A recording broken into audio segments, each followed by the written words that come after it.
Hello friends, स्वागत है आप सभी का हमारे YouTube channel the rising institute में। मैं हूं राजेंद्र पटेल।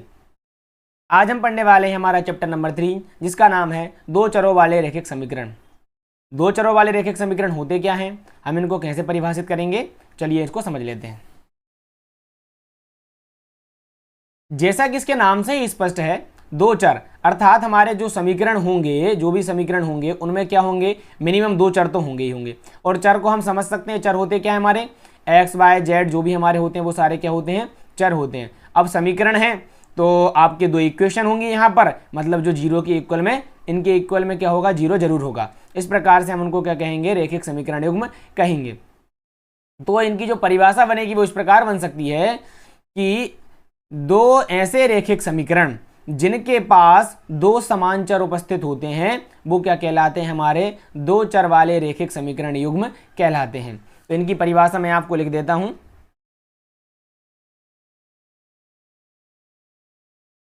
परिभाषा होगी इनकी, दो ऐसे रैखिक समीकरण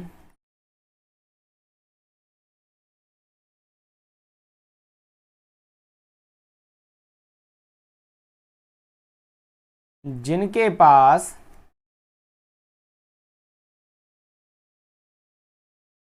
दो समान चर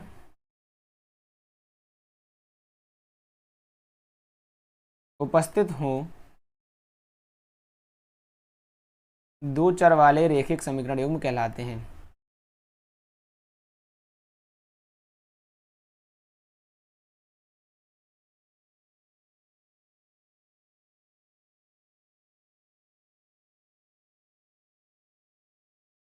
हम उदाहरण ले लेते हैं। जैसा कि हमारे पास है, पहला उदाहरण है a1x plus v1y plus c1 बराबर 0। इसको हम समीकरण नंबर 1 नाम दे देते हैं। और दूसरा हम एग्जाम्पल लेते हैं a2x plus b2y plus c2 बराबर 0। ये हमारा क्या है, समीकरण नंबर 2 है।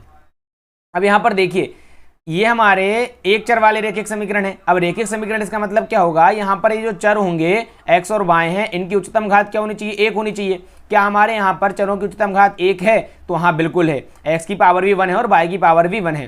तो यहाँ पर देखिए हमारे दो समीकरण हैं और इन दोनों ही समीकरण के पास हमारे दो समान चर हैं, दोनों के पास x y हैं।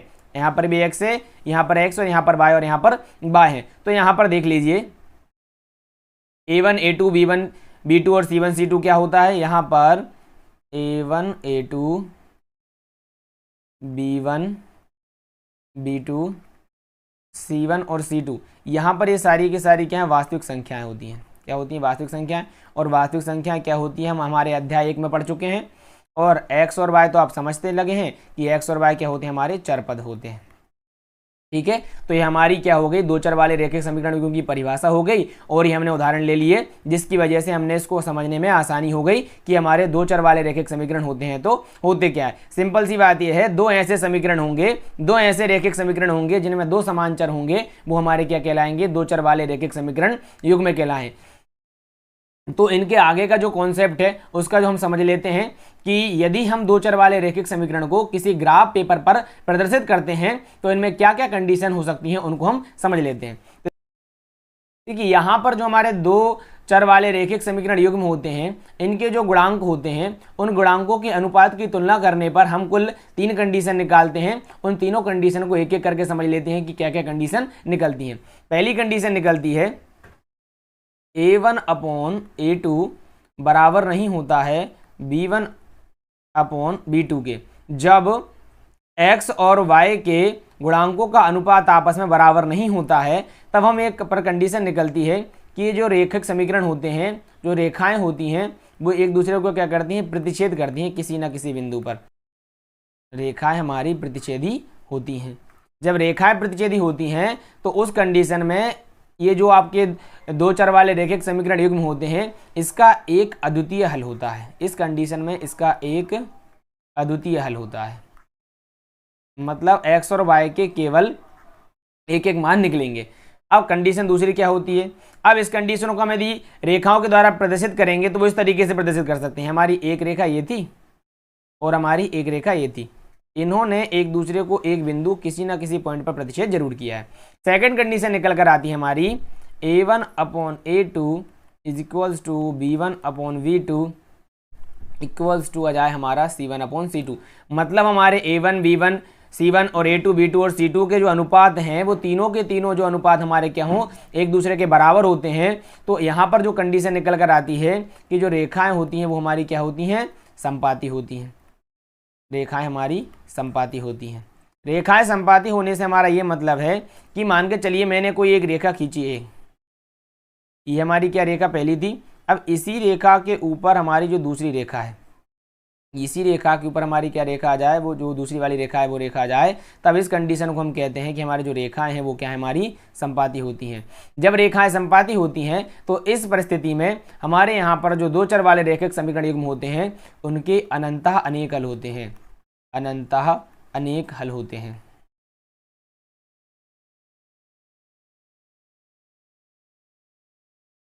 एक लास्ट कंडीशन होती है हमारी A1/A2 इज इक्वल्स टू हो B1/B2 is not equals to C1/C2।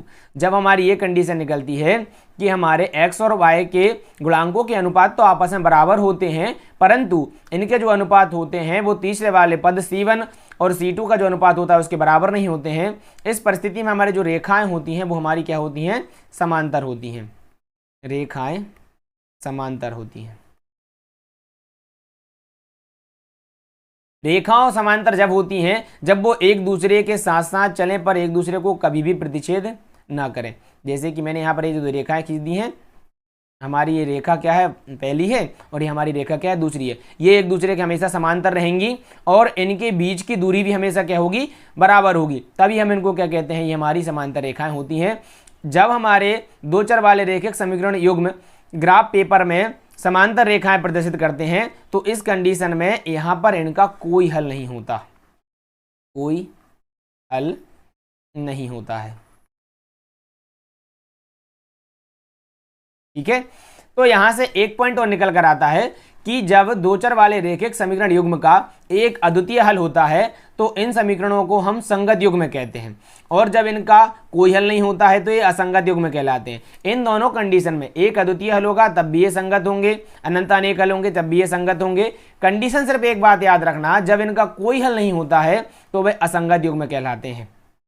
ठीक है, मतलब जब दो चर वाले रेखिक समीकरण में कोई भी एक हल हो, या तो अनंत अनेक हल हो या एक अद्वितीय हल हो, तो उस कंडीशन को हम कहते हैं कि हमारे जो दो चर वाले रेखिक समीकरण युग्म हैं वो संगत हैं, और जब इनका कोई हल नहीं होता है तब हम उस कंडीशन को कहते हैं कि ये असंगत हैं।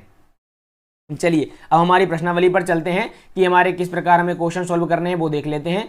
हमारा अध्याय 3 का 3.1 प्रश्नावली का जो पहला क्वेश्चन है वो है कि निम्न समस्याओं में रेखिक समीकरणों के युग्म बनाइए और उनको ग्राफीय विधि से हल ज्ञात कीजिए।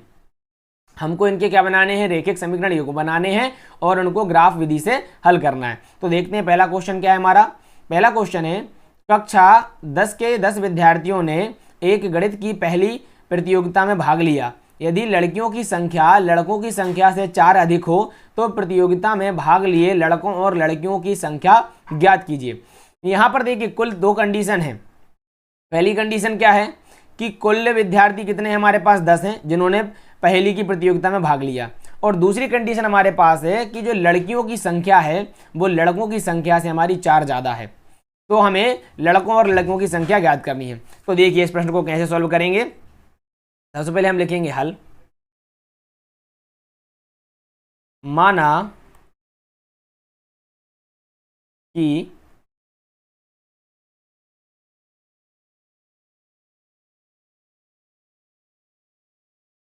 लड़कियों की संख्या बराबर x है और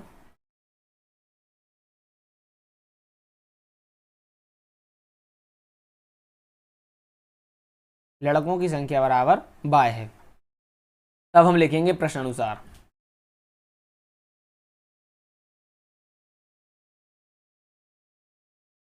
हमारा प्रश्न क्या कह रहा है कि लड़के और लड़कियों की कुल संख्या कितनी है, 10 है।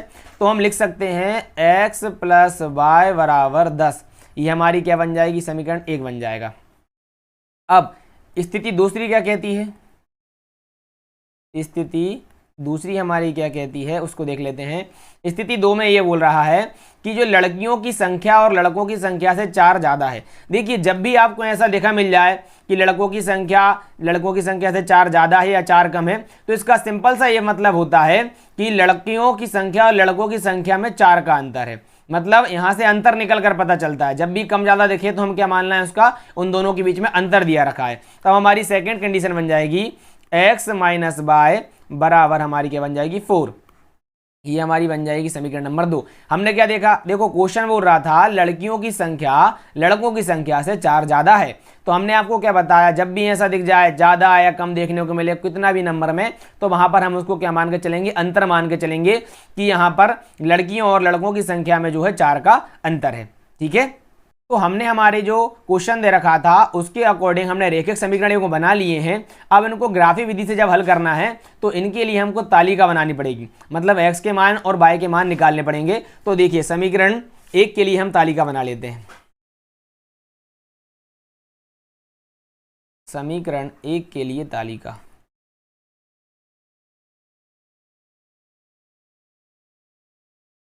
हमारा समीकरण 1 था x प्लस वाई बराबर 10। यदि हम यहाँ से x का मान निकालने चाहें तो क्या करेंगे, y को उस साइड पक्षांतर करना पड़ेगा, तो हमारा आ जाएगा 10 माइनस y। अब देखिए यदि मैं यहाँ पर y का मान कुछ भी रखूंगा तो मुझे मेरा x का मान निकल कर आएगा। तो हम तालिका बना लेते हैं एक बार। मिनिमम ग्राफी विधि से हल करने के लिए हमें कम से कम इनके 3 मान पता होने चाहिए, क्योंकि 3 मान यदि हम पता होंगे तो हम रेखाओं को आसानी से खींच पाएंगे। यहां पर हमारा x है, यहां पर हमारा क्या है y। देखिए यदि हम क्या रखें, y बराबर हम कितना रख दें, y बराबर हमने रखा कितना 5। y बराबर यदि हम 5 रखें तो हमारा x बराबर क्या निकल कर आ जाएगा 10 माइनस 5 बराबर हमारे पास कितना निकल कर आ जाएगा 5। तो हमने y का मान कितना रखा था, यहाँ पर 5 रखा था, तो x का मान कितना निकल कर आया 5 निकल कर आया। इसी प्रकार यदि इस समीकरण में हम हमारे y का मान कितना रख दें, 6 रख दें, y का मान यदि हमने 6 रखा तो देखिए यहाँ पर हमने 10 y की जगह क्या जाएगा 6, और 10 में से 6 जाएगा तो क्या बचेगा हमारे पास 4 बचेगा। देखिए इसको हम क्या कर सकते हैं, या तो यहाँ पर डायरेक्ट y का मान रख सकते हैं और डायरेक्ट घटा सकते हैं। तो देखिए हमने y का मान 6 रखा तो x का मान कितना निकलेगा, हमारे पास 4 आएगा। यदि आप करना चाहें तो इसे सॉल्व करके भी कर सकते हैं, ये आपके ऊपर डिपेंड करता है कि आप कैसे करना चाहते हैं। तो हम नेक्स्ट y का मान रख देते हैं 7। जब हमने y का मान यहाँ पर 7 रखेंगे तो 10 में 7 जाएगा तो हमारे पास कितना बचेगा, 3 बचेगा। तो देखिए समीकरण 1 के लिए हमारे पास तालिका आ गई, x के मान आ गए 5 4 3 और y के मान आ गए हमारे पास 5 6 और 7। अब हम निकाल लेते हैं समीकरण 2 के लिए तालिका। समीकरण 2 के लिए तालिका,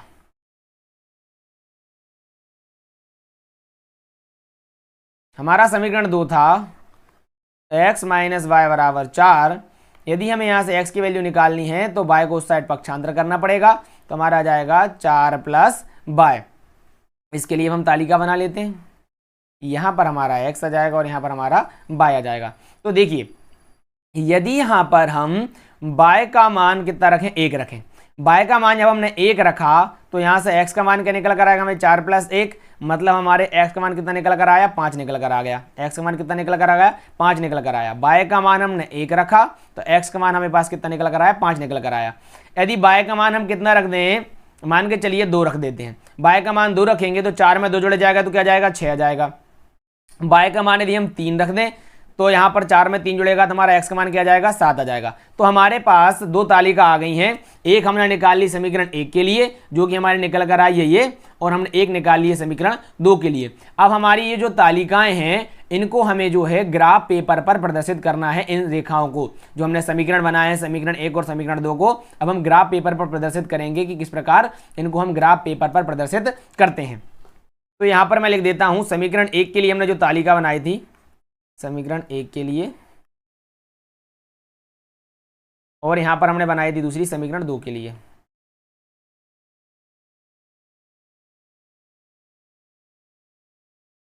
तो यहां पर देखिए मैंने समीकरण 1 के लिए तालिका बना दी और समीकरण 2 के लिए पुनः तालिका बना दी है। अब हमारे पास ये जो ग्राफ पेपर है इस पर हमें समीकरण 1 और समीकरण 2 को प्रदर्शित करना है। तो देखिए x का मान जब हमारे पास 5 है तो y का मान हमारे पास कितना है 5 है। तो देखिए हमारा x एक्सिस का 5 यहाँ पर है और बाय एक्सिस का 5 हमारा क्या यहाँ पर है। तो ये जो दोनों बिंदु है वो कहाँ पर होंगे, हमारे यहाँ पर होंगे। तो मैं लिख देता हूँ 5 और 5। ठीक है, अब हमारा x का मान 4 है और y का मान 6 है। x का मान 4 है, y का मान 6 है, तो ये बिंदु हमारे कहाँ पर होंगे, यहाँ पर होंगे।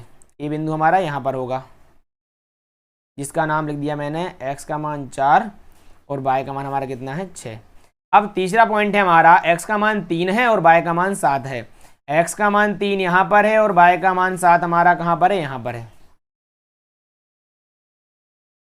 x का मान 3 और y का मान 7। अब देखिए ये जो तीनों बिंदु आपको दिख रहे हैं, इन तीनों बिंदुओं से होकर हमको एक रेखा खींचनी है।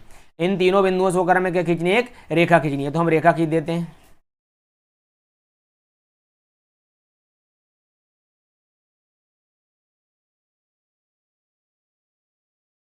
तो इन तीनों बिंदुओं से लेकर हमने रेखा खींची है। ये हमारे जो रेखा है वो, इसका समीकरण क्या था हमारा, x प्लस वाई बराबर 10 था ना, उसकी रेखा है। अब देखिए समीकरण 2 के लिए रेखा खींचनी है, तो सेम टू सेम 5, x का मान कितना है 5 है और y का मान कितना 1 है। x का मान 5 यहाँ पर है, y का मान 1, मतलब ये दोनों पॉइंट यहाँ पर होंगे। क्या नाम है इनका, 5 और 1। चलिए ठीक है, x का मान 6, y का मान 2। x का मान 6 है और y का मान 2, तो ये पॉइंट कहाँ पर होंगे, यहाँ पर होंगे। x का मान 6 और y का मान 2। अब देखिए नेक्स्ट पॉइंट है, x का मान हमारा 7 है और y का मान 3 है। x का मान 7 यहाँ पर है और y का मान 3 हमारा यहाँ पर है। ये जो पॉइंट है यहाँ पर। अब देखिए इन तीनों बिंदुओं से होकर हमको एक रेखा फिर खींचनी है।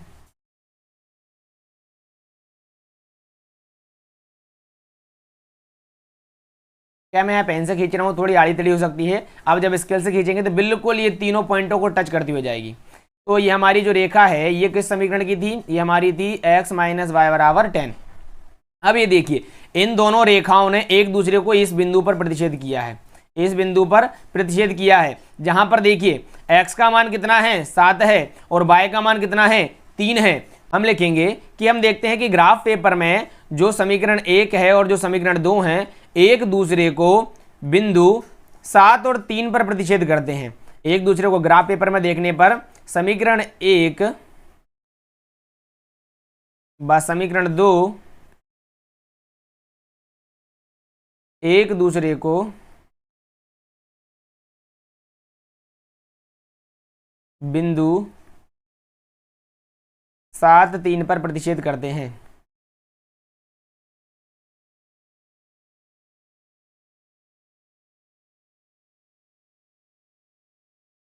जो रेखिक समीकरणों का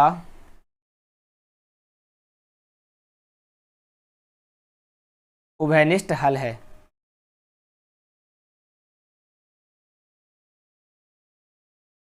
जब हमने इनको दोनों समीकरणों को ग्राफ पेपर पर प्रदर्शित किया तो जिस बिंदु पर ये प्रतिच्छेद करते हैं ना, यही हमारे x और y के मान होते हैं। तो यहाँ पर ये x को 7 और y हमारा कितना है 3 है, x हमारा 7 है और y हमारा 3 है।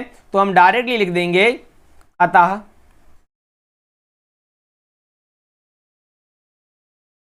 लड़कियों की संख्या x बराबर हमारा 7 है और लड़कों की संख्या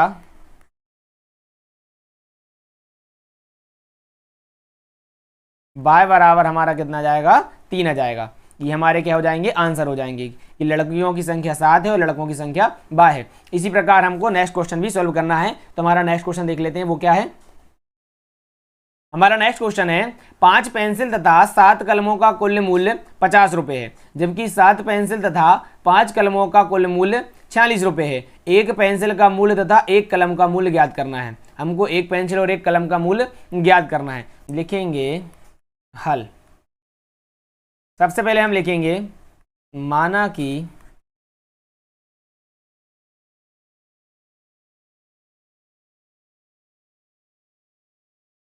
एक पेंसिल का मूल्य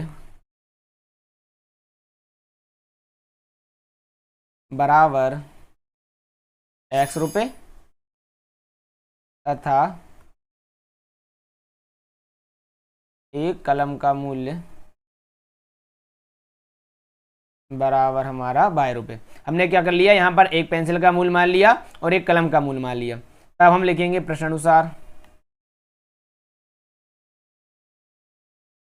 अनुसार फर्स्ट स्थिति। पहली स्थिति क्या कहती है भाई, पहली स्थिति कहती है कि 5 पेंसिल तथा 7 कलमों का कुल मूल 50 रुपये है और एक पेंसिल का मूल हमने x रुपये माना है और एक कलम का मूल 22 रुपये माना है। तो हम लिखेंगे 5x प्लस 7y बराबर हमारा कितना आ जाएगा 50। ये हमारी क्या बन जाएगी, समीकरण नंबर 1 बन जाएगा। सेकंड स्थिति हमारी क्या है, सेकंड स्थिति है 7 पेंसिल, तो 7 पेंसिल मतलब 7x और 5 कलमों का कुल मूल मतलब 5y बराबर आ जाएगा हमारे पास 46 रुपये। ये हमारी बन जाएगी समीकरण नंबर 2। अब हमें क्या करना है, जिस प्रकार हमने प्रश्न क्रमांक 1 में समीकरण 1 और समीकरण 2 के लिए तालिका बनाई थी, उसी प्रकार यहाँ पर भी हमको समीकरण 1 और समीकरण 2 के लिए तालिका बनानी है। तो समीकरण 1 के लिए तालिका,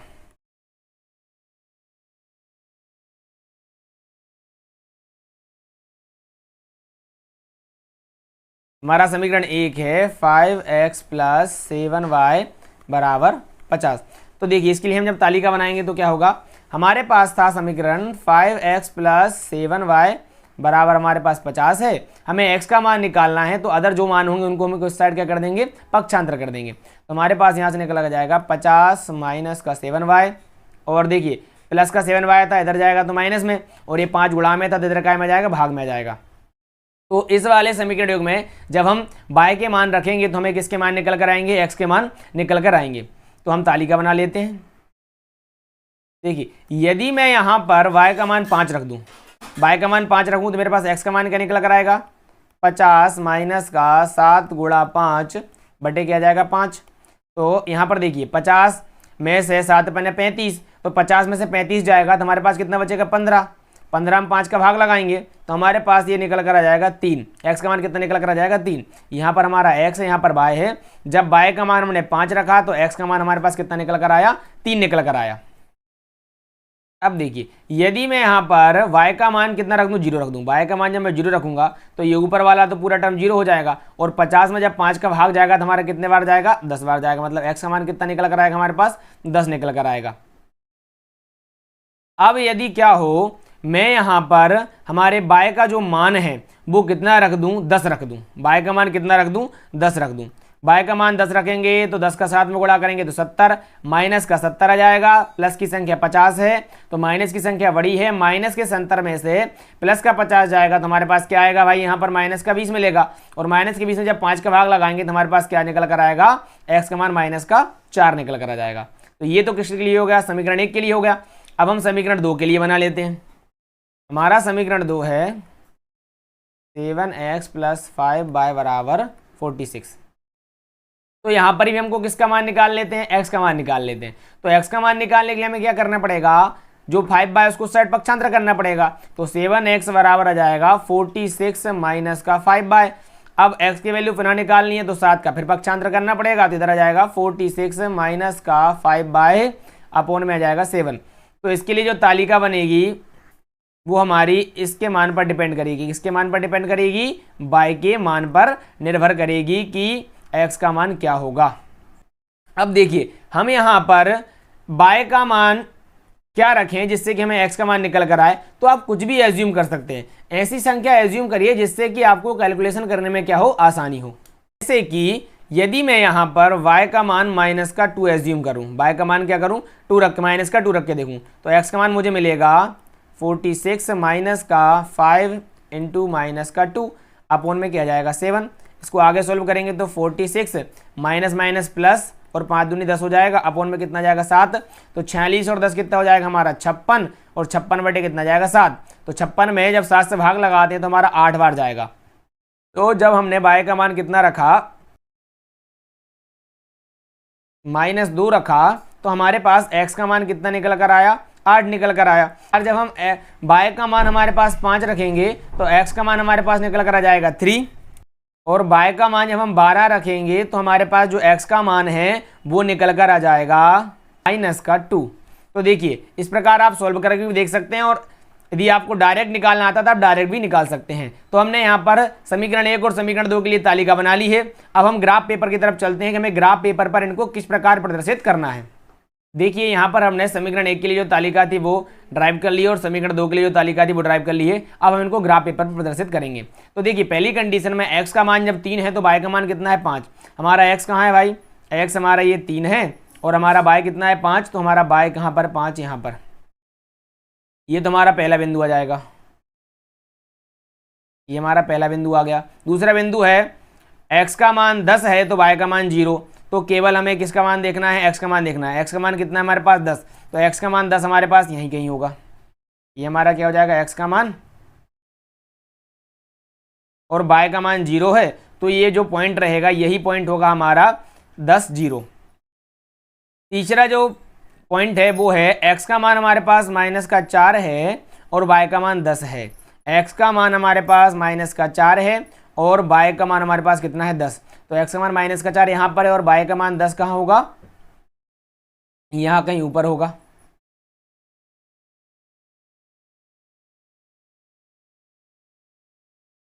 तो देखिए हमारे पास ये 3 पॉइंट निकल कर आ गए। पहला पॉइंट हमारा क्या था 3 5 था, ये हमारा जो पॉइंट है वो है 3 5।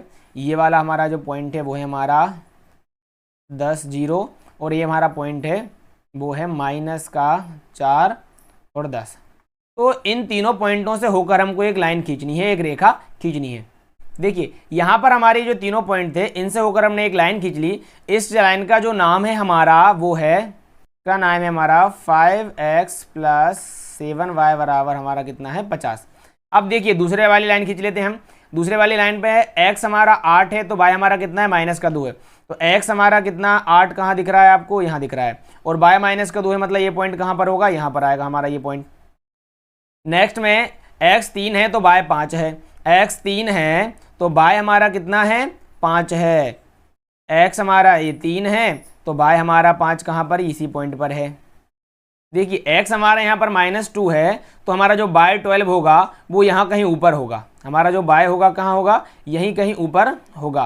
तो देखिए इन तीनों पॉइंट से होकर हम एक लाइन ड्रॉ कर लेते हैं, किस प्रकार बनेगी। तो देखिए जब हमने हमारे 3 पॉइंट x हमारा क्या था 8 था और y हमारा क्या था -2 था, x हमारा यहाँ पर क्या था 8 था और y हमारा था -2, x हमारा 3 था और y हमारा 5 था, वो हमारा यहाँ पर था, यहाँ पर था। x हमारा 3 था और y हमारा क्या था 5 था। और नेक्स्ट कंडीशन में हमारा x हमारा क्या था -2 था और जो y 12 था वो हमारा यहाँ पर था, -2 और 12। इसको थोड़ा बढ़ा लीजिए, यहाँ पर ग्राफ पेपर छोटा था तो मैंने ऊपर पॉइंट बना दिया है। तो ये जो दोनों ही रेखिक समीकरणों के युग्म हैं एक दूसरे को इस बिंदु पर प्रतिच्छेद कर रहे हैं, इस बिंदु पर प्रतिच्छेद कर रहे हैं। और ये हमारा जो बिंदु है वो हमारा है 3 और 5, हमारा क्या है बिंदु ये 3 और 5 है। तो इस प्रकार हम लिखेंगे दिए गए रेखिक समीकरण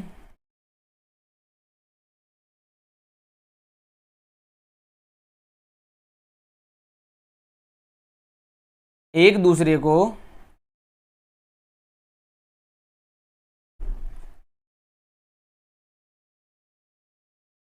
बिंदु 3 5 पर प्रतिच्छेद करते हैं।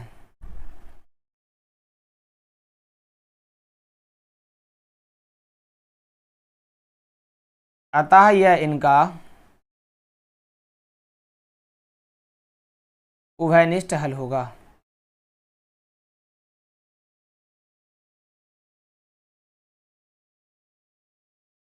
इस प्रकार हमारा देखिए यहाँ पर ये 3 और 5 इनका उभयनिष्ठ हल निकल कर आया है।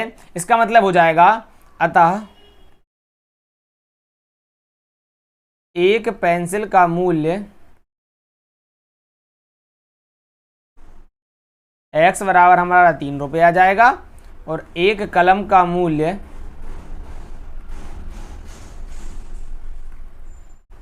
y बराबर 5 रुपये आ जाएगा। ये हमारा क्या हो जाएगा, आंसर हो जाएगा। देखिए इस प्रकार हमने ग्राफी विधि से इन समीकरणों युग्मों को हल करके बिना किसी विधि का उपयोग करते हुए, ना तो अपन ने प्रतिस्थापन विधि का उपयोग किया ना ही विलोपन विधि का प्रयोग किया है, इनके हमने आंसर निकाल लिए हैं।